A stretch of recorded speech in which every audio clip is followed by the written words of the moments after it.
Olá, estudantes. Vamos resolver a questão 17 do concurso da Petrobras de 2010 para engenheiro de petróleo júnior. Então, a figura 1, essa aqui, ela ilustra um recipiente fechado e totalmente preenchido com um líquido, e ele tem uma pressão 1 no fundo do recipiente e uma força F1, né, aqui no fundo do recipiente, na figura 1. E na figura 2, nós temos o mesmo recipiente, só que ele está virado de cabeça para baixo. E ele tem agora aqui no fundo uma pressão P2 e uma força aplicada F2. Então ele quer saber aqui, ele quer que nós relacionemos essas pressões nessa situação P1 e nessa situação P2 e a força F1 e a força F2 no fundo.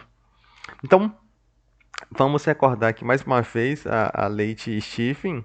Ela diz que a pressão hidrostática, a pressão numa coluna de um fluido, ela é dada pelo peso específico, que é o gama, que nada mais é do que esse ρ, densidade, que multiplica a gravidade, vezes a altura. Ou seja, a pressão numa coluna de um fluido, ela varia apenas com a altura, com a profundidade. E quanto maior a profundidade, maior a pressão.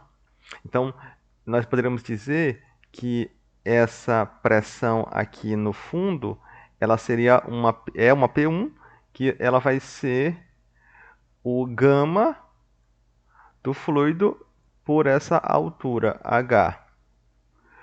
E se nós pensarmos nessa P2, ela também vai ser, a altura vai ser a mesma, porque é o mesmo recipiente, e o gama, que é o peso específico do fluido, é o mesmo, porque é o mesmo fluido, então a gente pode dizer tranquilamente que a pressão 1 é igual à pressão 2. A pressão aqui no fundo, né? Então aqui nós temos a pressão 2 no fundo do recipiente, e aqui nós temos a pressão 1, vai ser a mesma, porque a coluna de fluido que está acima desse ponto 1 e do ponto 2 é a mesma.